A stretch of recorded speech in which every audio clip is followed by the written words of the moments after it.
नमस्कार दोस्तों, वोल्टा technical classes में आपका फिर से स्वागत है। दोस्तों आज हम एक नया टॉपिक लेके आए हैं, डीसी मोटर। डीसी मोटर एक इम्पोर्टेंट टॉपिक है। डीसी मोटर के बारे में हमेशा टेक्निकल जितने भी एग्जाम्स होते हैं हमारे, उसमें एक या दो क्वेश्चन तो जरूर पूछा जाएगा।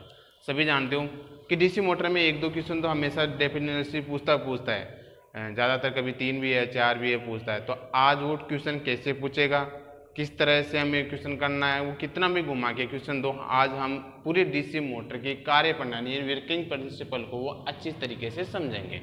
तो दोस्तों हमें ये चीज़ समझना है कि डीसी मोटर होती क्या है। सबसे पहले तो ये देखना है कि डीसी मोटर होती क्या है। डीसी मोटर और जनरेटर में दोनों में थोड़ा सा अंतर होता है कि डीसी जनरेटर का तो हम उपयोग कहाँ लेते थे, क्या करते थे हम डीसी जनरेटर के लिए। हम डीसी जनरेटर में हम इनपुट जो देते थे वो क्या देते थे, मैकेनिकल एनर्जी, और हमें आउटपुट में क्या मिलता था, इलेक्ट्रिकल एनर्जी। वही डीसी मोटर के अंदर है। डीसी मोटर में इससे डिफरेंट हो जाएगा, यानी कि हम जिसे इनपुट देंगे वो इलेक्ट्रिकल एनर्जी देंगे और आउटपुट में हमें क्या मिलेगा, मैकेनिकल एनर्जी मिलेगा। दोनों में डिफरेंट ये है। और दूसरा डिफरेंट क्या होता है कि इन दोनों में, यानी डीसी जनरेटर के जो पार्ट्स में दोनों में सेम होते हैं, ये तो ध्यान रखना हमेशा। डीसी जनरेटर और डीसी मोटर के पार्ट्स वो सेम होते हैं। थोड़ा सा अंतर ये होता है कि डीसी जनरेटर के जो एंड कवर होते हैं वो थोड़ा सा उन्हें खुला छोड़ देते हैं, और इन दोनों में कोई अंतर नहीं होता। अब हम देखते हैं डीसी जनरेटर की वर्किंग प्रिंसिपल, यानी इसका कार्य प्रणाली क्या होती है। अब हमें कार्य प्रणाली को समझना है। कार्य प्रणाली समझने के लिए हमें दो नियमों को वापस देखना है। मैंने पहला नियम यहाँ पे लिख रखा है, फ्लेमिंग का दायां हस्त नियम और फ्लेमिंग का बायां हस्त नियम। दायां हस्त नियम हम पढ़ चुके हैं, किसके लिए लागू होता है ये भी मैंने ट्रिक के द्वारा बता रखा है पिछले वीडियो में। जनरेटर के बेसिक में जो बेसिक पढ़ाया था उसके अंदर मैंने बता रखा कि ये इसके दायां हस्त जो नियम है वो किसके लिए लेते हैं, क्यों लेते हैं, इसकी ट्रिक भी बताई थी। अब हम बात करते हैं, हम यहाँ दोबारा पढ़ेंगे इसे। जो हमारा फ्लेमिंग का दायां हस्त नियम है, इसे जो हमारी डीसी मोटर की जो प्रिंसिपल है, वर्किंग प्रिंसिपल यानी कार्य प्रणाली को समझने के लिए इन दोनों नियमों को हम दोबारा पढ़ेंगे कि नियम क्या होते हैं, इन्हें दोबारा समझेंगे कि ये क्या होता है। तो मैं इस नियम के बारे में थोड़ा सा समझा देता हूँ, जिससे कि मैंने पहले भी बता रखा है कि ये हमारे पोल्स होते हैं N और एक S। यहाँ पे ये फ्लक्स है। अगर इस फ्लक्स के अंदर में किसी भी कंडक्टर यानी किसी भी चालक को रखूँगा या गति कराऊँगा, मैं किसी भी चालक को अगर मैं गति करवाता हूँ तो क्या होगा, ये चालक क्या करेगा, इस फ्लक्स को काटेगा, इस फ्लक्स को काटेगा।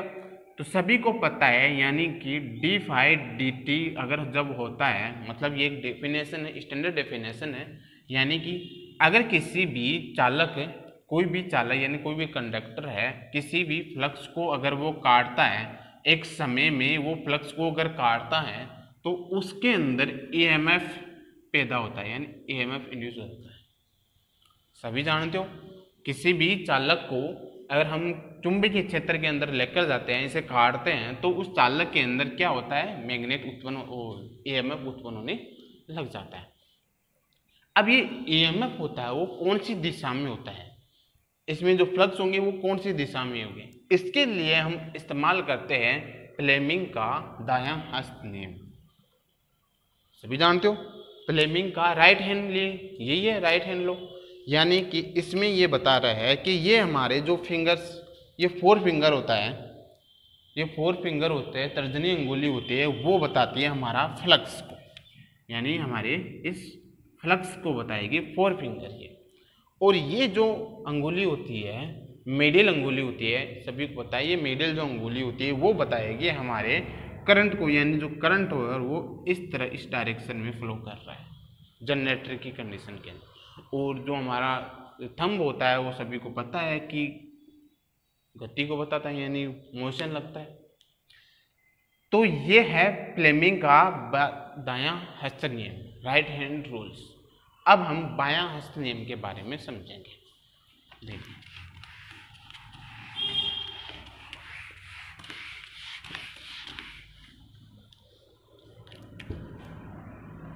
बायां हस्त नियम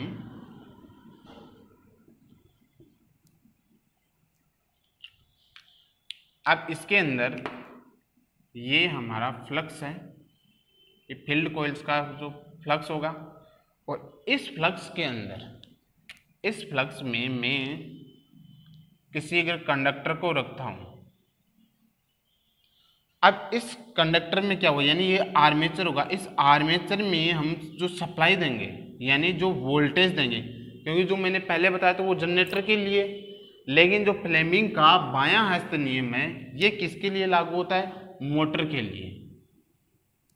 किसके लिए लागू होता है, मोटर के लिए। और सभी को पता है कि जो हमारी मोटर होती है, मोटर को हम इनपुट देते हैं, वो क्या देते हैं, इलेक्ट्रिकल करंट, और आउटपुट में हमें क्या प्राप्त होता है, मैकेनिकल करंट, यही प्राप्त होता है। तो यहाँ इनपुट में हम इससे क्या देंगे, इलेक्ट्रिकल करंट, यानी यहाँ पे हम वोल्टेज सोर्स के द्वारा जब इसे करंट दिया जाता है, आई धारा अगर यहाँ उत्पन्न होती है, सभी को पता है कि यहाँ आई धारा अगर उत्पन्न होगी, इस कंडक्टर के अंदर अगर उत्पन्न होती है, तो क्या होता है, जैसे ही हम किसी चालक में, किसी भी कंडक्टर में धारा जब सप्लाई देते हैं, तो उस चालक के चारों तरफ क्या होता है, एक चुंबक बन जाता है। यानी जैसे हम करंट इस वायर के अंदर जब करंट फ्लो करवाते हैं, तो इसके चारों तरफ मैग्नेट उत्पन्न हो जाता है, यानी फ्लक्स जनरेट हो जाता है।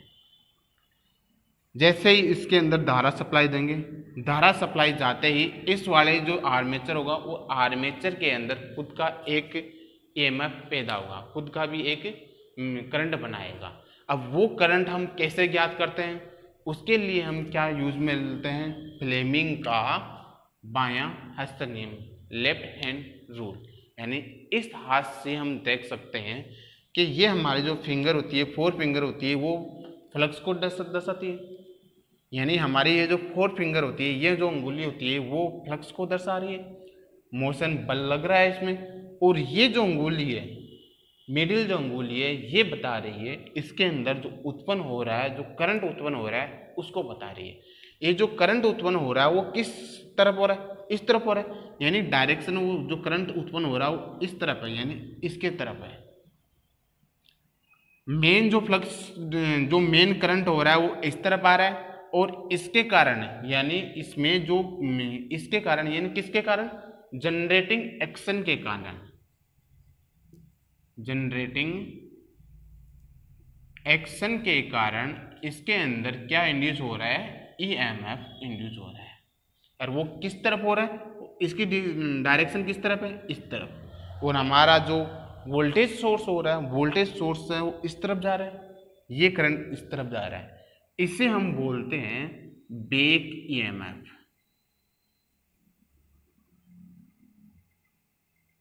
ये है हमारा बैक ईएमएफ को समझने का कॉन्सेप्ट। समझ में आया?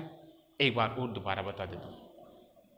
ये हमारा वोल्टेज सोर्स है, हम इलेक्ट्रिकल करंट देते हैं इसमें इनपुट में, या इनपुट में इलेक्ट्रिक करंट देंगे तो यहाँ इनपुट जाएगा, करंट जाएगा, करंट जाएगा तो ये हमारा मेन फ्लक्स है, इसे ये काटेगा। काटने में क्या होता है कि इसमें एक ईएमएफ इंड्यूस होता है, सभी को पता है। ईएमएफ इंड्यूस होगा तो जो ईएमएफ होगा उसकी जो डायरेक्शन होगी, हम फ्लेमिंग के लेफ्ट हैंड रूल्स के अनुसार देखेंगे, इससे देखेंगे तो इसकी जो डायरेक्शन होगी करंट की, वो डायरेक्शन इसके मेन जो फ्लक्स होगा उसके विपरीत होगी। यानी हमारा जो मेन जो करंट है वो इस तरफ जा रहा है, और इसके अंदर जो उत्पन्न हो रहा है वो करंट इससे विपरीत जा रहा है।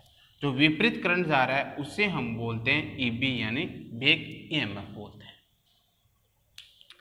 ठीक है, ये आए समझ में? अब हम आगे इसमें देखते हैं ये किसके कारण उत्पन्न हो रहा है। सभी को पता है, ये बता दिया मैंने अभी, जनरेटिंग एक्शन की कह रहे हैं, जनरेटर क्रिया के कारण उत्पन्न हो रहा है।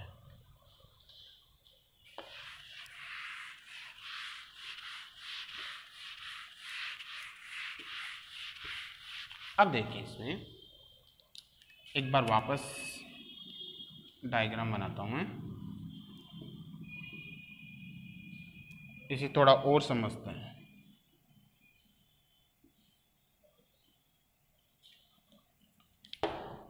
ये हमारा आर्मेचर हो गया, आर्मेचर के अंदर ये हमारा कम्यूटेटर हो गया, और इस कम्यूटेटर के ऊपर कार्बन ब्रश लगे हुए हैं। यहाँ से हम इसे वोल्टेज सप्लाई दे रहे हैं। ठीक है, जैसे ही हम इसे इनपुट वोल्टेज सप्लाई देते हैं, यानी करंट जब इसे सप्लाई देंगे तो वो ब्रश से होता हुआ आर्मेचर के अंदर जाएगा। क्या होता है कि इसमें जैसे ये आर्मेचर के अंदर करंट जाता है तो क्या होगा, इस वाले में इसकी डायरेक्शन होगी इस तरफ होगी, तो यहाँ करंट जाएगा तो इसमें एक क्या होगा, बल लगेगा इसके अंदर, इस डायरेक्शन के अंदर। जैसे ही करंट जाएगा तो ये क्या करेगा, एक बल उत्पन्न करता है। ये करंट क्या करेगा, एक बल उत्पन्न करता है। इस बल को हम बोलते हैं BIL। B का मतलब होता है फ्लक्स, कितना फ्लक्स उत्पन्न हो रहा है वो। I का मतलब होता है इसमें करंट कितना जा रहा है वो। L का मतलब होता है कंडक्टर ऑफ लेंथ, यानी कंडक्टर चालक की लंबाई के ऊपर डिपेंड करता है ये हमारा जो फोर्स होता है।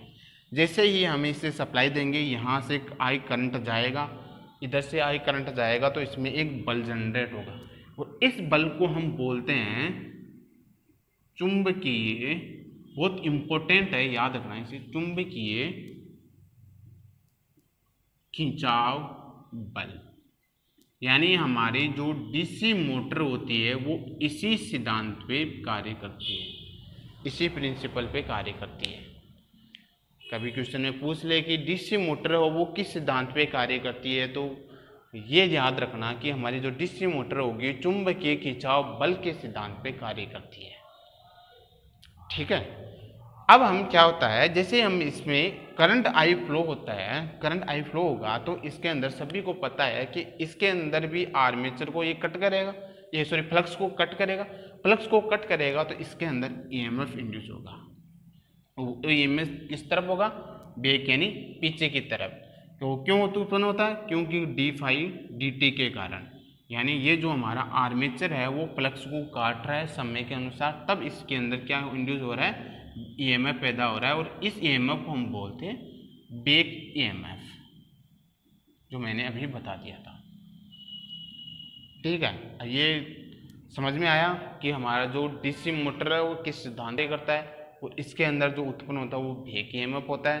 और एक चीज़ ध्यान रखना, यहाँ पे बैक ईएमएफ को हम AB से डिनोट करेंगे और बैक ईएमएफ और EG दोनों बराबर होते हैं। EG बराबर सभी को पता है कि Φ/P/60A होता है।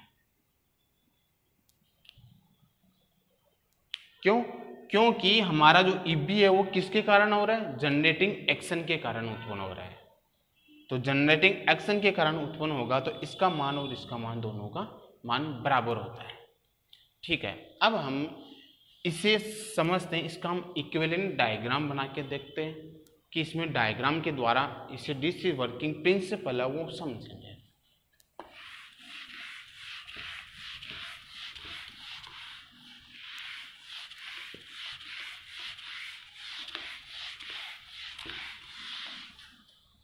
अब देखिए, यहां मैं डायग्राम बना रहा हूं।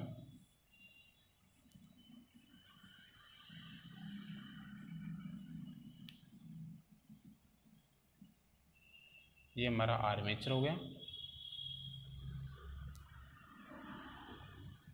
यहाँ पे वोल्टेज सोर्स हो गया और इस आर्मेचर के कारण, क्योंकि इसमें कंडक्टर है और चालक होने के कारण चालक स्वयं का एक प्रतिरोध बनाते हैं, तो वो आर्मेचर प्रतिरोध हो गया। यहाँ पे मैंने बताया कि ये आर्मेचर होगा, इसके अंदर कंडक्टर हो, कंडक्टर के कारण एक ईएमएफ इंड्यूस करते हैं, हम इसे बोलते हैं बैक ईएमएफ। ये हमारी डीसी मोटर है। अब क्या होता है, इसके बाद में हम ये तो वोल्टेज सोर्स देते हैं इसे। अब इसके जो हमारी शाफ्ट होती है उसके ऊपर कपल्ड होता है, ये हम जैसे मैकेनिकल लोड लगाते हैं इसके ऊपर, मोटर के ऊपर मैकेनिकल लोड तो लगाएंगे क्योंकि इसे तो हम इनपुट दे रहे हैं। इधर से ये इनपुट है और यहाँ से ये निकल रहा है वो आउटपुट निकल रहा है। वोल्टेज सोर्स इनपुट दे रहे हैं, आउटपुट में हमें यहाँ पे मिलेगा वो मैकेनिकल लोड मिलेगा। ठीक है, अब इसे समझते हैं थोड़ा सा। एक बात देखना, कि यहाँ पे ये जो शाफ्ट है, ये जो शाफ्ट लगी हुई है, अगर यहाँ शाफ्ट लगी हुई है तो शाफ्ट के ऊपर सभी को पता है कि मोटर के शाफ्ट के ऊपर क्या होता है, टॉर्क होता है, जिसे हम टीजी बोलते हैं। टॉर्क होगा वो शाफ्ट के ऊपर ही होगा। और एक यहाँ पे एक चीज और होती है, वो होती है ओमेगा। ओमेगा को हम बोलते हैं स्पीड, स्पीड को हम एन भी बोल सकते हैं। ठीक है, एक ही चीज है दोनों। अब इस तरफ क्या है हमें, अब हमें यहाँ पे दो चीजें मिली है, इस तरफ भी हमें दो चीजें, यानी मैकेनिकल, ये दो साइड हो गए, ध्यान रखना, ये दो साइड हो गई है। एक तो हमारी इस तरफ इलेक्ट्रिकल साइड हो गई और इस तरफ हमारी मैकेनिकल साइड हो गई। हमें मैकेनिकल साइड में दो चीजें मिली है, क्या क्या, एक तो हमें मिला है टॉर्क और दूसरा जो हमें मिला है ओमेगा यानी स्पीड। ठीक है दोस्तों, इस तरफ इलेक्ट्रिकल साइड में हमें दो चीज मिल रही है, क्या क्या, एक तो हमें मिला है वोल्टेज सोर्स और दूसरी चीज हमें मिली है वो है आई ए। दो चीज मिल रही है हमें। ठीक है, इस तरफ भी दो है, इस तरफ भी दो है, तो हमें इन दोनों के बीच में रिलेशन क्या होता है वो बताता हूं। इन दोनों के बीच में एक रिलेशन होता है टीजी के और हमारा जो आर्मेचर करंट होता है, इन दोनों के बीच में एक रिलेशन होता है और ये एक वेरी वेरी इंपॉर्टेंट है, बहुत ही ज़्यादा इंपॉर्टेंट है। इसे याद रख लेना, बार बार में इसके बारे में एग्जाम में क्वेश्चन जरूर पूछा जाता है। हमारा जो आर्मेचर जो करंट होता है वो इसके टॉर्क के समानुपाती होता है। अगर हमारा आर्मेचर जो करंट बढ़ेगा तो टॉर्क भी बढ़ेगा, अगर करंट कम होगा तो ये टॉर्क भी कम होगा। इन दोनों के बीच में एक ये इम्पोर्टेंट रिलेशन है, याद रख लेना, एग्जाम में ये जरूर पूछा जाता है इसके बारे में। अब दूसरा जो रिलेशन होता है वो ओमेगा और ये हमारा जो वोल्टेज सोर्स होता है, इन दोनों के बीच में होता है कि हमारा जो स्पीड बढ़ेगी तो वोल्टेज सोर्स भी बढ़ता है। ज़्यादातर वोल्टेज सोर्स से अगर बढ़ेगा तो स्पीड भी बढ़ेगी। इन दोनों के बीच में ये रिलेशन होता है। तो हमें इस रिलेशन को याद रखना है कि हमारा जो टॉर्क होता है वो आर्मेचर करंट के समानुपाती या डायरेक्टली प्रोपोर्शनल होता है। अब ये चीज समझ में आ गई सभी की। अब इस कंडीशन में मैं इस वाले कंडीशन के अंदर केवीएल लगा करके इस रिलेशन को निकालूंगा आर्मेचर करंट को। इस वाले कंडीशन में केवीएल लगा करके मैं यहाँ पे आर्मेचर करंट निकालूंगा। डायग्राम के द्वारा बताऊंगा मैं इसमें। ये तो हमारा जो है इक्विवेलेंट डायग्राम है, ये ध्यान रखना, सर्किट डायग्राम, डीसी मोटर का इक्विवेलेंट सर्किट डायग्राम है, इसे समझ लेना एक बार तो इसकी समझ में आ जाएगा कि ये हमारा जो आर्मेचर करंट होता है वो टॉर्क के समानुपाती होता है। ठीक है, अब हम केवीएल लगा के देखते हैं। इस केवीएल लगाएंगे तो हमें ये निकालना है, केवीएल से आई ए करंट निकालना है। तो केवीएल लगाएंगे, सबसे पहले मैं इसी के अनुसार लगाऊंगा। सबसे पहले मैं यहाँ आर्मेचर करंट है, वो आर्मेचर प्रतिरोध है, आर्मेचर प्रतिरोध को मैंने यहाँ से उठाया। इस तरफ क्या है, इस तरफ ये मोटर है, तो यानी कि इस मोटर के अंदर क्या उत्पन्न हो रहा है, ईबी उत्पन्न हो रहा है। यहाँ पे ईबी का मतलब है तो वोल्टेज उत्पन्न हो रहा है, तो यहाँ पे मैंने इसको वोल्टेज बना दिया। एक सर्किट बनाना है केवीएल लगाने के लिए हमें एक बंद लूप बनानी पड़ती है, क्लोज लूप बनानी पड़ती है।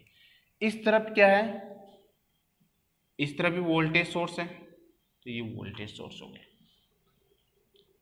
हमारे पास वोल्टेज सोर्स कितने हुए, एक तो V1, एक V2 और एक V3, 3 वोल्टेज सोर्स हो गया। क्योंकि यहाँ पे V2 इसलिए लगाया मैंने क्योंकि यहाँ R है और R है तो सभी को पता है यहाँ पे IA भी है, और ये दोनों क्या कर रहे हैं, यहाँ वोल्टेज ड्रॉप कर रहे हैं। तो यहाँ वोल्टेज ड्रॉप कर रहे हैं तो V2 जरूर आएगा क्योंकि यहाँ वोल्टेज ड्रॉप हो रहे हैं। अब हम इसे देखते हैं, यहाँ प्लस हो गया, ये माइनस हो गया, ये प्लस हो गया, ये माइनस हो गया, ये प्लस हो गया, माइनस हो गया। अब हम यहाँ से स्टार्ट करते हैं, केवीएल लगाएंगे।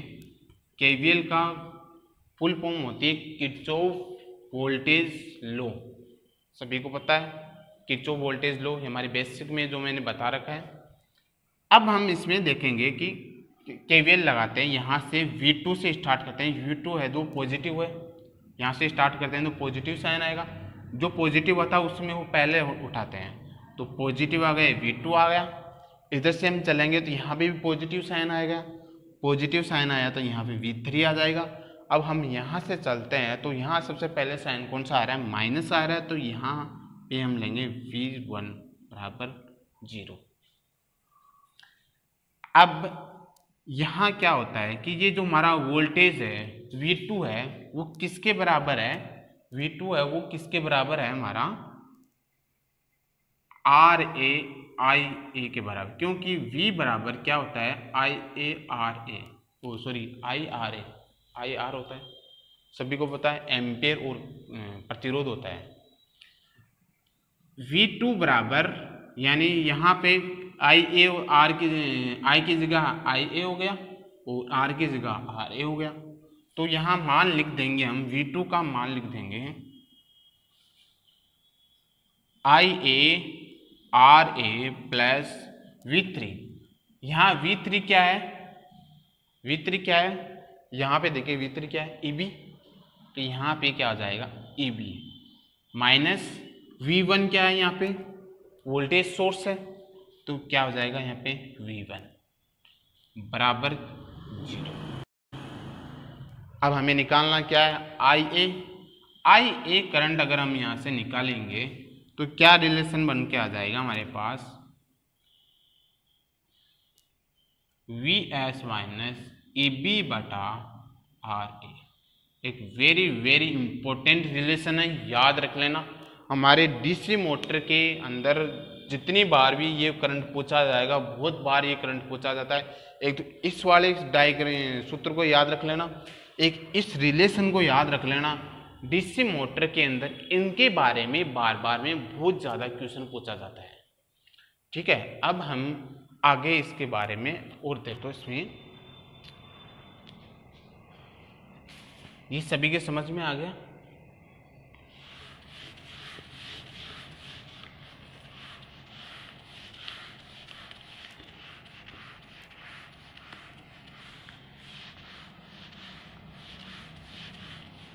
एक मिनट लिख देता हूँ।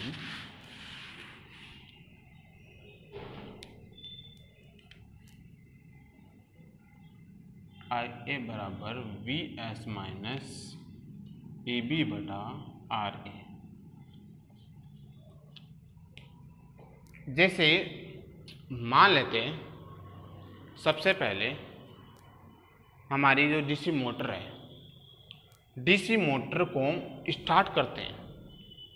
DC मोटर को जब भी हम स्टार्ट करेंगे, स्टार्ट करने पे क्या होता है, स्टार्ट होगी, जैसे हमने यहाँ पे स्टार्ट कर देंगे यानी कि पावर ऑन कर दिया, पावर ऑन करेंगे, पावर ऑन करते ही यहाँ पे सप्लाई पे उस टाइम पे क्या होता है, पावर ऑन करेंगे तो हमारा यहाँ जो टॉर्क होगा यानी जो स्पीड होगी वो क्या होगी, 0 होगी, क्योंकि उस टाइम तो ऑन क्या है, ऑन कर रहे हैं, तो इस टाइम पर क्या होगा, हमारी जो स्पीड वो 0 होगी, क्योंकि इस टाइम तो घूम भी नहीं रहा, टॉर्क जनरेट नहीं हो रहा, टॉर्क जनरेट नहीं हो रहा, तो वो हमारा ओमेगा है वो भी घूम नहीं रहा। और अगर हमारा यहाँ पे स्पीड 0 है, स्पीड अगर 0 है, आर्मेचर अगर उत्पन्न कर वो राउंड नहीं कर रहा है, आर्मेचर अगर राउंड नहीं कर रहा है तो d∅dt भी नहीं बन रहा, और अगर d∅dt भी नहीं बन रहा है तो वहाँ पे हमारा EMF भी नहीं बन रहा, EMF का मान भी 0 होगा।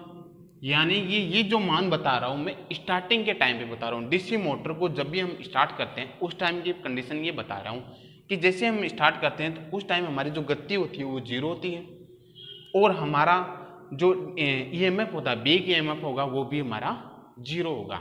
तो इस कंडीशन में क्या होता है कि IA बराबर VS माइनस 0/RA, EB बराबर 0 हो जाएगा, यानी कि IA बराबर VS/RA। इस कंडीशन के अंदर, इस वाले कंडीशन में क्या होता है कि हमारा जो करंट का मान होता है वो होता है वेरी हाई, बहुत ज़्यादा हो जाता है, करंट का मान है वो बहुत ज़्यादा हो जाता है। इसीलिए हम क्या करते हैं, इस करंट के मान को कम करने के लिए क्या इस्तेमाल करते हैं, स्टार्टर, सभी को पता है। हम मोटर को स्टार्ट करने के लिए किसका इस्तेमाल करते हैं? स्टार्टर। क्यों स्टार्ट करते हैं? क्योंकि जो डीसी मोटर होती है उसका स्टार्टिंग करंट होता है वो वेरी वेरी हाई होता है, यानी बहुत ज़्यादा होता है। एग्जाम्पल के तौर पे बताता हूँ, जैसे कि हमारे पास वोल्टेज सोर्स है वो 230 वोल्टेज है। स्टार्टिंग के टाइम पर ईएमएफ तो कुछ है ही नहीं, ईएमएफ कुछ नहीं है तो यहाँ पे 0 हो जाएगा। आर ए का मान यानी मान लेते हैं हम 2 ओम,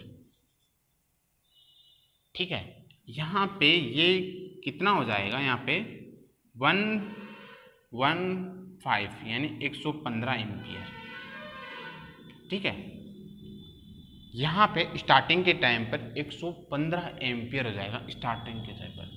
अगर मान लो जैसे मोटर स्टार्ट हो रही है, मोटर अगर स्टार्ट हो रही है तो उस टाइम पे कंडीशन मान लेते हैं कि यहाँ पे 230 वोल्टेज हमने सप्लाई दी है और स्टार्ट होगी। स्टार्ट होने के बाद धीरे धीरे जैसे स्टार्ट हो जाएगी, स्टार्ट होने के बाद क्या होगा? इसमें ईएमएफ पैदा हो जाएगा। तो ईएमएफ की हम वैल्यू मान लेते हैं यहाँ पे 100 है, 100 वोल्टेज।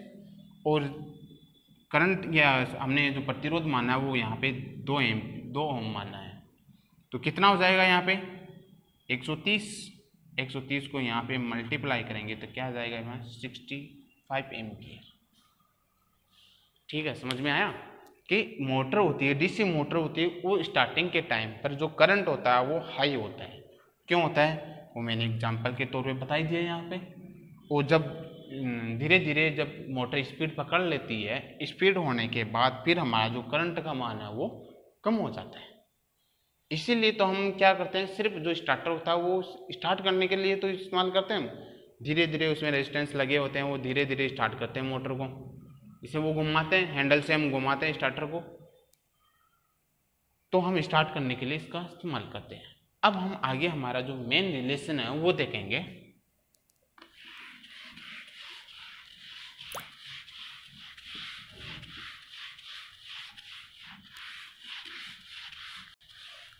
ये सभी के समझ में आ गया?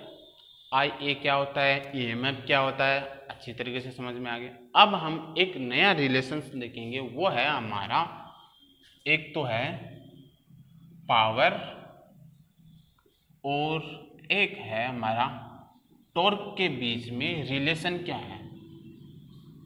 इन दोनों के बीच में रिलेशनशिप क्या है, ये चीज समझेंगे हम।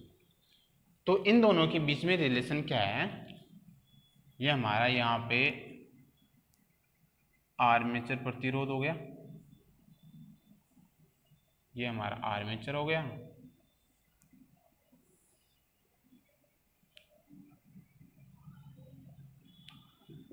यहाँ पे वोल्टेज सोर्स, यहाँ पे आई ए करंट हो गया और इसके कारण यहाँ पे ए बी जनरेट हो रहा है। तो यहाँ पे एक शाफ्ट के द्वारा मैकेनिकल लोड है वो जनरेट हो रहा है। डीसी मोटर में, ठीक है। अब हम समझते हैं इसे। मैंने बताया था कि ये डीसी मोटर है, डीसी मोटर के हमने 2 पार्ट्स बना रखे हैं। एक तो इधर वाला जो पार्ट्स है वो इलेक्ट्रिकल साइड है, यानी कि इस वाला जो पार्ट्स है वो हो गया इलेक्ट्रिकल साइड, और ये जो पार्ट्स है उसको हम बोल देते हैं मैकेनिकल साइड। ये हमने 2 पार्ट्स बना रखे हैं, ठीक है। अब इस पार्ट्स में और इस पार्ट्स में हमें क्या निकालना है, पावर और टॉर्क के बीच में रिलेशन निकालना है। तो सबसे पहले हम यहाँ पे पावर निकालते हैं। तो पावर निकालेंगे तो सभी को पता है कि पावर बराबर क्या होता है, VI होता है, वोल्टेज एम्पियर ही होता है, जानते हो सभी। यहाँ वोल्टेज एम्पियर होगा। अब जो ये पावर होगा, समझना इसे, ये जो पावर होगा, जैसे हम यहाँ वोल्टेज सप्लाई देंगे तो ये पावर आर्मेचर के अंदर जाएगा, आर्मेचर के अंदर जाएगा तो इसमें हम जो पावर निकालेंगे वो कैसे निकालते हैं, PA, क्योंकि आर्मेचर पावर ही है, PA बराबर V का मतलब वोल्टेज, तो हम यहाँ पे वोल्टेज यही दे रहे हैं तो VS हो जाएगा। और IA कौन सा हो जाएगा, I हमारा IA हो गया, यहाँ IA हो गया, तो P बराबर क्या हो गया, VS IA, ये हो गया। अब यहाँ देखना, यहाँ पे जो VS है ये जो वी एस है, हमने अभी जो रिलेशन पढ़ा था आई ए वाला, उससे यहाँ पे क्या बन के आता है, यहाँ पे अगर हम केवीएल भी लगाएंगे, इस वाली कंडीशन में अगर हम केवीएल लगाएंगे तो यहाँ वी एस का अगर मान निकालते हैं तो क्या आ जाएगा, यहाँ पे ये आ जाएगा I A R A plus E B. ये रिलेशन यानी यहाँ पे वी एस का रिलेशन ये निकल के आ जाता है अगर हम यहाँ केवीएल लगाएंगे, या फिर जो हमने अभी जो सूत्र पढ़ा था आई ए बराबर V S minus E B upon R A, इस वाले रिलेशन को हम पक्षांतर करके अगर हम देखेंगे तो हमें ये रिलेशन प्राप्त होगा। इस वाले मान को मैं यहाँ रख देता हूँ, यानी कि I A R A plus E B I A. ठीक है दोस्तों, क्या होता है, अब इस आई ए को मैं यहाँ से इन दोनों को मल्टीप्लाई करूँगा, गुणा करूँगा, तो क्या होगा, I A square R A plus E B into I A, ये एक रिलेशन निकल के आया। सभी जानते हो कि आई स्क्वायर ए और आर आई ए स्क्वायर और आर ए जो होता है वो कॉपर लॉसेस होता है, ये एक लॉसेस होता है। तो इस लॉस को हम पावर से निकाल देते हैं, क्योंकि ये तो लॉस हो रहा है तो पावर में जनरेट ही नहीं होगा, तो इस लॉस को तो हम यहाँ से बाहर निकाल देते हैं। तो हमारे पास पी ए बराबर क्या बच के रह जाएगा, पी ए बराबर हो जाएगा ई बी आई ए। ये बहुत ही इम्पोर्टेंट है, ध्यान रखना। ये जो मैं चीज़ें बता रहा हूँ ये वेरी वेरी इम्पोर्टेंट बता रहा हूँ, इनको याद कर लेना, इनके जो सूत्र है उनको रट लेना, रट्टा लगा लेना चाहे ऐसे इनको, लेकिन ये जो कंडीशन, ये सूत्र जो बता रहा हूँ इनको रट लेना। जो हमारा पावर है, तो आर्मेचर जो पावर होगा वो होगा ई बी इंटू आई ए। ठीक है, अब हम बात करते हैं तो मैकेनिकल साइड की हम बात करें तो मैकेनिकल साइड में जो हमारा पावर होगा वो होगा P M equal to T G omega, यही तो होगा। हमने इसमें इलेक्ट्रिकल साइड में निकाल लिया और हम मैकेनिकल साइड में निकाल रहे हैं, तो टी इंटू ओमेगा हो जाएगा। और सभी जानते हो कि ओमेगा बराबर क्या होता है, 2π60 n। ये हमारा एक इम्पोर्टेंट रिलेशन होता है, इसे याद रख लेना कि ओमेगा बराबर होगा 2π60 अपॉन इंटू यानी इंटू में n। एक चीज़ और ध्यान रखना है यहाँ पे, जो हमारा टीजी होता है तो टॉर्क होता है वो होता है न्यूटन पर मीटर, और जो हमारा ओमेगा होता है वो होता है रेडिएशन पर सेकेंड। ये याद रख लेना, ठीक है। अब हम बात करते हैं यहाँ पे, अब इस मान को हम यहाँ रखेंगे तो क्या हो जाएगा, टी जी ओमेगा की जगह हम यहाँ रख रहे हैं 2π/60 n, तो यहाँ हो जाएगा पी एम बराबर, ये इक्वेशन नंबर 2 निकल के आ गए हमारे पास। ठीक है, एक इक्वेशन ये हो गई, एक इक्वेशन ये हो गई।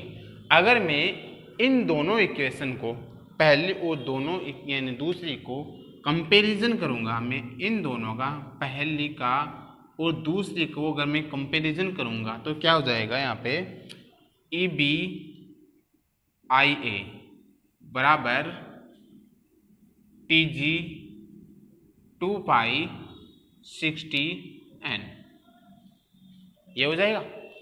अब आप यहाँ सभी जानते हो कि ई बी बराबर क्या होता है, ई बी बराबर हमारा होता है 5ZnP60, यही होता है। तो यहाँ हम ई बी की जगह रखेंगे 5ZnP60, ठीक है, बराबर इंटू आई ए बराबर टी जी 2π/60, ये हो जाएगा। यहाँ पे ये 60 से 60 कैंसिल आउट हो जाएगा, एन से एन कैंसिल आउट हो जाएगा। अब हम यहाँ पे टॉर्क जो बचेगा टीजी बराबर क्या बच जाएगा यहाँ पे 5Z P 2 IA, यानी यहाँ पे क्या बच जाएगा टॉर्क बराबर TG 5ZP IA 2 ये हमारा टॉर्क का रिलेशन निकल के आ गया। यहाँ पे पावर का रिलेशन भी निकल के आ गया, टॉर्क का रिलेशन भी निकल के आ गया। ठीक है दोस्तों, अगर हम जैसे भी नई मोटर लेके आते हैं मार्केट से, हम नई मोटर लेके आएंगे तो क्या होगा, ये हमारी डीसी एक मोटर है, नई मोटर है।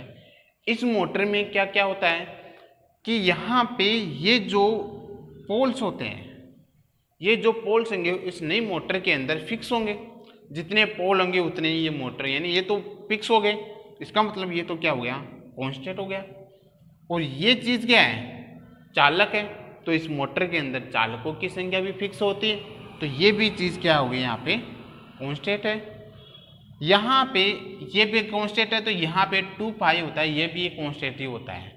तो एक रिलेशन निकल के आता है टीजी जो हमारा टॉर्क होता है वो समानुपाती होता है किसके फाई के और आई ए के, यानी फ्लक्स के और आई ए के। ये एक इम्पोर्टेंट रिलेशन है, याद रख लेना, क्योंकि ये जो रिलेशन है ये वेरी वेरी इंपॉर्टेंट इसलिए है क्योंकि इस रिलेशन के द्वारा हमारी जो डीसी मोटर होती है इसकी हम स्पीड कंट्रोल करते हैं। ये रिलेशन याद रख लेना, बहुत इंपॉर्टेंट रिलेशन है कि इस रिलेशन के द्वारा हमारी जो मोटर होती है उस मोटर की स्पीड होती है ना, उसको हम कंट्रोल करते हैं। अब देखिए कैसे हम कंट्रोल करते हैं वो भी देखते हैं।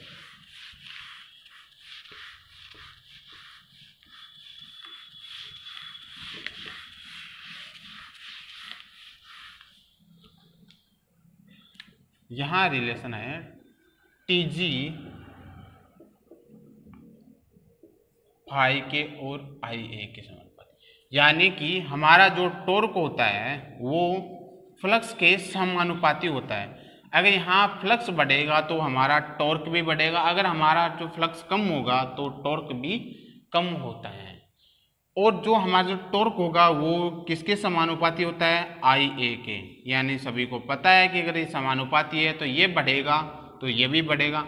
और आई ए को हम कैसे बढ़ाते हैं, आई ए को हम कैसे बढ़ाएंगे कि हमारा जो आर्मेचर होता है उसकी वाइंडिंग्स में हम यहाँ पे एक वेरिएबल रेजिस्टेंस लगा करके आई ए को हम कम ज़्यादा कर सकते हैं। ठीक है, अगर आई ए हम कम ज़्यादा करेंगे तो यहाँ ये अगर कम होगा तो ये भी कम हो जाएगा, ये अगर ज़्यादा होगा तो ये भी ज़्यादा हो जाएगा। तो इसका मतलब ये हो गया कि हम इसके द्वारा जो हमारी जो मोटर होती है डीसी जो मोटर होगी उसकी हम स्पीड को कंट्रोल कर सकते हैं, स्पीड को हम कंट्रोल कर सकते हैं इस रिलेशन के द्वारा। ठीक है, अगर हम अभी सभी जानते हो अगर इससे हम कंट्रोल कर रहे हैं किसके द्वारा, वेरिएबल रेजिस्टेंस के द्वारा। तो मैंने डीसी जनरेटर में पिछले वीडियो में बताया था कि जो हमारा फ्लक्स होता है वो किसके समानुपाती होता है आई एफ के, इसके समानुपाती होगा। अगर हम फील्ड करंट के जो हमारा फील्ड करंट होता है इस फील्ड करंट में अगर हम वेरिएबल रेजिस्टेंस लगा दें तो वेरिएबल रेजिस्टेंस लगाएंगे तो ये भी हमारा कंट्रोल हो जाएगा, ये कम होगा तो ये भी कम होगा, ये ज़्यादा होगा तो ये भी ज़्यादा होगा। अगर ये कम ज़्यादा हो रहा है तो हम इसके द्वारा हमारा जो टॉर्क होगा उससे भी हम कम ज़्यादा कर सकते हैं, यानी हमारी जो स्पीड कंट्रोल होगी वो हम इसके द्वारा भी हम कर सकते हैं।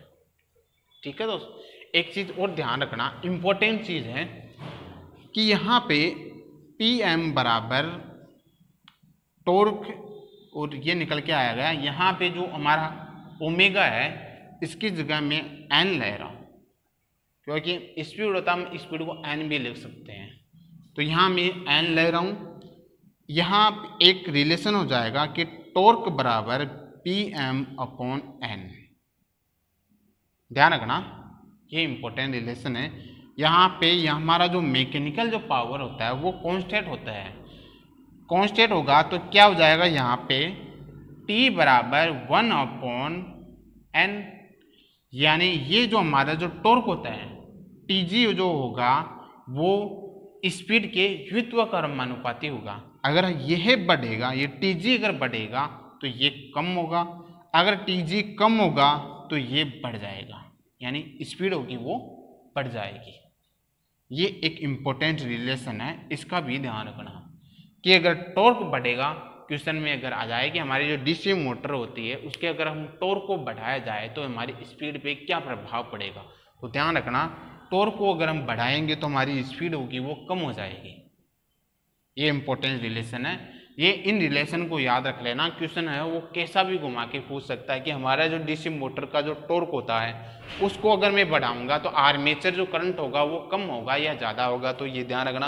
अगर टीजी को अगर मैं बढ़ाऊंगा तो आर्मेचर करंट भी बढ़ेगा। ठीक है, इन रिलेशनों को आप ध्यान रखना। जैसे हम स्पीड कंट्रोल के बारे में हम नए चैप्टर में जब पढ़ेंगे तो उसके बारे में भी मैं इनको अच्छी तरीके से आप लोगों को समझा दूंगा पूरा। ठीक है, आज हम इतना ही है, आगे हम नेक्स्ट वीडियो में स्पीड कंट्रोल लेके आएंगे। Thank you.